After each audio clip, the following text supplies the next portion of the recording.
So guys, today we're going to be looking into some stories where football players, some of the biggest stars on earth, have been robbed. We've got one of the biggest players ever to play the game and also two Premier League players' stories. So let's get into it. Make sure you guys leave a like and subscribe to the channel.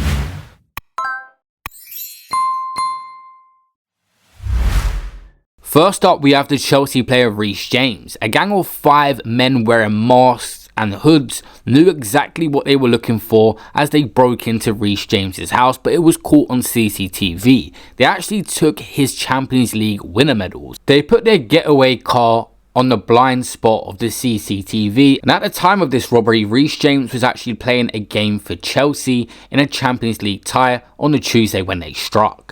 There was rumours that Rhys James had fought neighbours recently before this to beef up his security at his £2.5 million Surrey mansion. He faced opposition to put up tough new steel gates and 6-foot fences before permission was then granted in March. One neighbour said, "I think he was scared because he was a footballer and lived on his own most of the time and didn't want anything to happen." CCTV actually picked up the men pushing a safe through his driveway all the way to a car which they took it in. This was a planned out attack, and there was rumours that it was an inside job and Rhys James had an idea of who done this.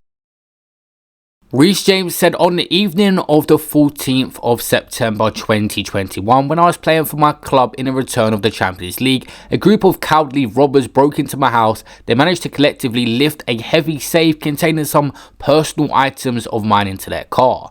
I never keep any jewellery of mine in the house, so all that was contained in the safe was my Champions League winner medals and Super Cup winner medals and a runners-up medal for the Euro 2020. These medals were one representing Chelsea and England, honours that could never be taken away from me, whether or not I have the physical medals to prove it. Nevertheless, I'm appealing to all the Chelsea and England fans to help identify and turn in these low-life individuals who would never rest easy as the evidence is mounting against them. The police, my advisors and Chelsea FC and many others are all behind me as we have firm leads on who the perpetrators are. We are closing in on them. Luckily, no one was present during the break-in, and I want to let all of you know I am safe and well. I really do appreciate having a platform to tell you about my misfortune, and I hope together we can catch these individuals and deliver justice where it is due." There was no update on the Rhys James situation, on whether he got his stuff back or the people was caught. There was just an article that come out saying that it may have been an inside job. We are seeing time and time again footballers' houses being targeted. They earn unbelievable amounts of money and robbers just see it as an easy option because they may go there, and even if the footballer's there, they may think it's not even worth fighting off a robber because they earn so much money they can replace stuff, but that never happens. A lot of the time when they are there, they do fight back. In this case, Rhys James wasn't at his house, but his family could have been there, and that would have been a very distressing situation for them to be put through. Next up, guys, we have Lingard. He had his designer watch stolen while he was playing a game, it was reported. The watch was reportedly taken from the West Ham changing room during the 1-0 defeat against Everton on May the 9th. The star is reported to have a collection of high-end watches. Some are meant to be worth around 6 figures. And a West Ham United spokesperson at the time said the incident happened a month ago. The club took all the appropriate steps at the time. While we continue to assist the matter further, we are unable to comment on the investigation. A police spokesman also said they're investigating the burglary at the London stadium. Lingard is playing a game, and all his teammates are on the pitch with him that have access to the changing room, along with the staff watching, the managers. So who took his watch is someone else that had access to that changing room. They must just look through his stuff and taken the high-end watch. It was said that players searched the room to try and find the watch after the match, but called the police when they couldn't find it. Rooms at the stadium are only accessible to players and senior officials and monitored closely by CCTV. Scotland Yard said officers were investigating the report. This is footage of the changing rooms at the West Ham ground. It looks pretty much secure. You got a little safe and everything that someone would have to go into. I thought you'd have your own password or something for that. But quite possibly Jesse Lingard wasn't overthinking things. He's in a change room full of his mates and people he can trust, and just put it on the side along with his clothes, not in actually a safe place. Also, you don't really need a fancy watch at a football game, people were saying. Again, another story of no update. I didn't hear anything about a player getting it back. It must have literally just went missing and never turned up. Someone might still have that watch to this day or sold it on.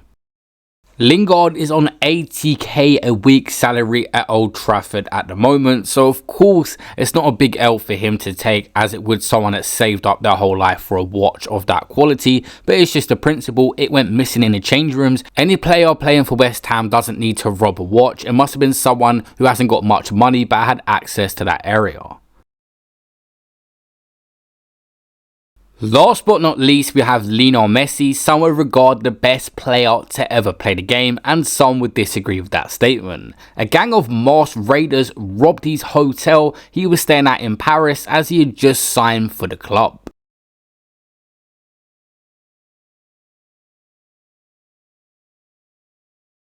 It said that Lionel Messi was staying in a 17k per night hotel with his family in Paris as thousands of pounds of cash and jewelry was taken from his hotel room. The thieves were thought to have gained unlawful entry to the property through the sides of the roof and on the building. Footage captured two masked men on CCTV making their way to an unlocked balcony on the 6th floor, just one level above where Messi was staying. The police told reporters they saw two men with a bag on a roof on CCTV cameras but could not identify them. They said there were 3 other robberies that were also reported. A Moroccan guy in a room next door said he had his watch stolen. There's clearly been a very serious breach and it's being investigated, a spokesperson had said. There is no evidence to suggest an experienced gang was responsible. It may have just been other people staying in a hotel or locals that see an opportunity to take advantage of Messi being in the area.